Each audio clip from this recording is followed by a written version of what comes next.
বৈষম্যের অবসান হবে। ইতিমধ্যে 1.5 বছর অতিক্রান্ত হয়েছে। বৈষম্য মুক্ত সরকার আমাদেরকে বিভিন্ন প্রলোভন দেখিয়ে শুধু বলেই গিয়েছে আপনাদের আন্দোলন করার দরকার নাই, কর্মচারীদের সমস্যাগুলো তারা আলোচনায় সমাধান করবে।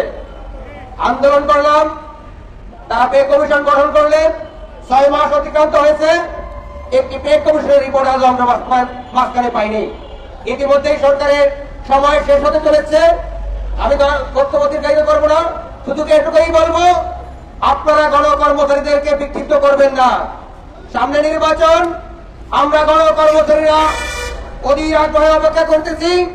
আমরা আমাদের জাতীয় নির্বাচনের দায়িত্ব পালন করব, কিন্তু আপনারা যে পে কমিশন গঠন করেছেন, 350 কর্মচারী সংগঠনের সাথে আলোচনা করেছেন, দাবি দাবা নিয়ে কথা বলেছেন, যদি আপনারা এই জানুয়ারি মাসের ভিতরে এই পে স্কেলের সমাধান করে না যান, 31শে জানুয়ারির ভিতরে যদি আমরা পে কমিশন বাস্তবায়ন না পাই, তাহলে এই গণকর্মচারীরা এমন কর্মসূচি দিবে সেই কর্মসূচিতে বাংলাদেশ অচল হয়ে যেতে পারে।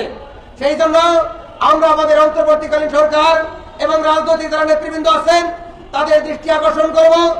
কর্মচারীরা এখন চলতে পারতেছেন না, বাধ্য হয়ে আজকে রাজপথে অবস্থান নিয়েছে। আমরা যদি কঠোর কর্মসূচি নেই, সেই কর্মসূচিতে যদি দেশের অচলাবস্থা সৃষ্টি হয়, নির্বাচনে কোনো বাধার বিঘ্ন হয়, এই দায় এবার সরকারি কর্মচারীরা নেবে না, কেননা তাদের দেয়ালে পিঠ থেকে গেছে, তারা চলতে পারে না। তাই আজকে শুধু এটুকুই বলবো, আপনারা প্রস্তুত থাকুন, আপনারা প্রস্তুত থাকুন। আজকে সারা বাংলাদেশের সকল প্রেস ক্লাবে কর্মসূচি চলছে। এই কর্মসূচি দিয়ে আমরা সরকারকে জানাতে চাচ্ছি, আমরা শুধু ঢাকায় নয়, সারা বাংলাদেশ সংগঠিত হচ্ছি। আমরা উপজেলা, ইউনিয়ন পরিষদ, থানা পর্যায়ে, মহানগর পর্যায়ে একযোগে সকল সেবা খাত মিলে কর্মসূচি দিলে বাংলাদেশ অচল হয়ে যাবে।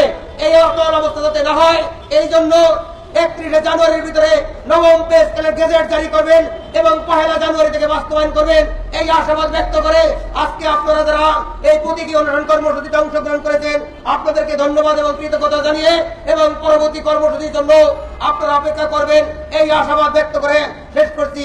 সবাইকে ধন্যবাদ। আসসালামু আলাইকুম।